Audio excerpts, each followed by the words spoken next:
Ei, galerinha do sexto ano, bora fazer uma revisão do conteúdo da semana? Dentro do capítulo 2, A Vida e o Ser Humano, estudamos essa semana a célula e suas organelas.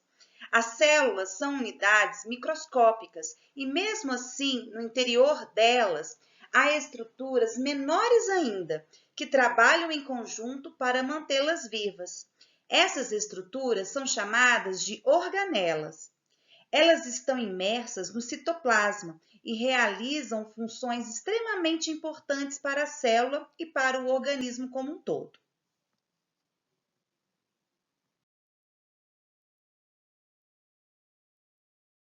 A figura a seguir mostra uma célula eucariota animal, com núcleo, membrana plasmática e citoplasma, onde estão inseridas suas principais organelas, podendo ser observado o formato de cada uma delas. Destacamos o retículo endoplasmático, o complexo golgiense, o centríolo, a mitocôndria, o lisossomo e o ribossomo.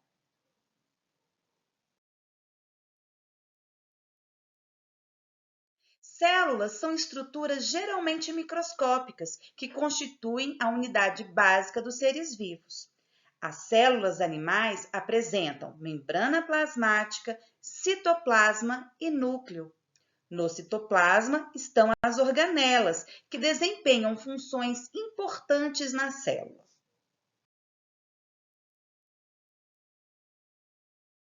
Vamos agora detalhar cada organela citoplasmática. Começaremos pela mitocôndria.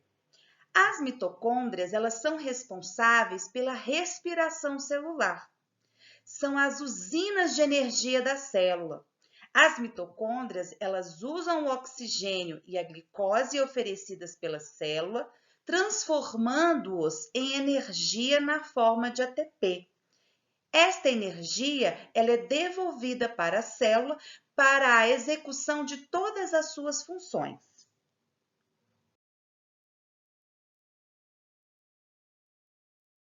Temos também o ribossomo. Os ribossomos, eles são responsáveis pela produção de proteínas, que podem ser utilizadas pela própria célula para manter sua estrutura e seu funcionamento normal ou ser levada para o meio externo da célula, podendo ser utilizada em outras partes do organismo.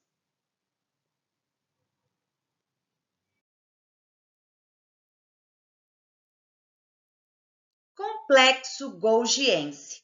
O complexo golgiense atua na secreção de proteína e de outras substâncias para o meio externo.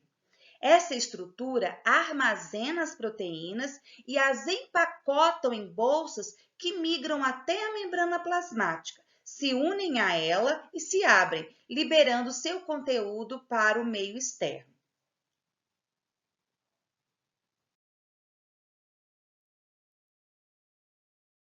Retículo endoplasmático. Podemos observar na imagem que existem dois tipos de retículo endoplasmático. Nós temos o retículo endoplasmático rugoso e o retículo endoplasmático liso. O que diferencia o rugoso do liso é a presença de ribossomos aderidos à parede do retículo endoplasmático, no caso do retículo endoplasmático rugoso. O retículo endoplasmático, ele é um conjunto de membranas que tem funções de síntese e transporte de várias substâncias. Como eu já falei, há dois tipos de retículo endoplasmático: o rugoso, ou também conhecido como granular, e liso, ou também conhecido como agranular. O retículo endoplasmático, ele participa também da produção de proteína e lipídios, já que na sua parede encontramos inúmeros ribossomos aderidos. Lisossomo. Os lisossomos são formados no complexo de Golgi, outra importante organela presente no citoplasma. Suas funções são fazer a degradação e digestão de partículas originárias do meio externo, a célula, e reciclar, quer dizer, função de renovação celular. Então, ele recicla outras organelas celulares que estão envelhecendo.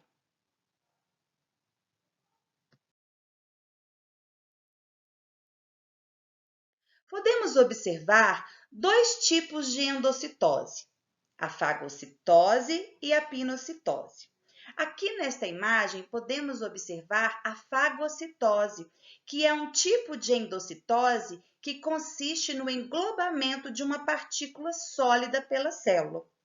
Quando a célula engloba uma partícula sólida, os lisossomos dessa célula se dirigem para a região onde está essa partícula que foi englobada e começa a exercer a função de digestão sobre essa partícula, para que os nutrientes fiquem dentro da célula e, posteriormente, os resíduos sejam liberados por essa célula para o meio externo. Um outro tipo de endocitose é a pinocitose, que consiste no englobamento de partículas líquidas. Esse processo também pode ser chamado de endocitose de fase fluida, onde observamos também o englobamento dessa partícula e a ação da célula para que ocorra a digestão dessa partícula.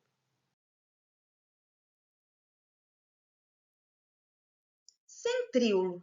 Os centríolos são importantes para a formação de cílios e flagelo, que são estruturas que auxiliam a locomoção de algumas células, e também são importantes para o início da divisão celular. Esta ocorre quando, a partir de uma célula, são geradas outras. As outras organelas que citamos aqui, que compõem o citoplasma de uma célula, geralmente podem ser encontradas em números variados dentro dessa célula.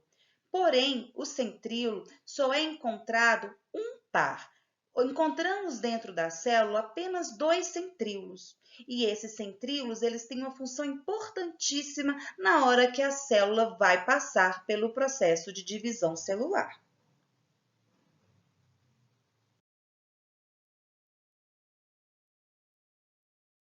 Divisão celular.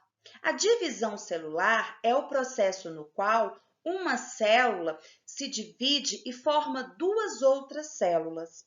O centríolo, ele é muito importante nesse processo, porque ele orienta a célula durante essa divisão. Mas por que o nosso organismo precisa passar por divisões celulares ou reprodução celular? O nosso corpo necessita se desenvolver, precisa crescer, e é fundamental que ocorra essa multiplicação celular para proporcionar esse crescimento. Precisamos também da divisão celular quando sofremos algumas lesões e células precisam ser repostas e reparadas. Também precisamos da divisão celular para recompor o organismo, repondo aquelas células que envelheceram e morreram. Esta é a revisão da semana que eu gostaria de passar para vocês. Um grande abraço e até a nossa próxima aula!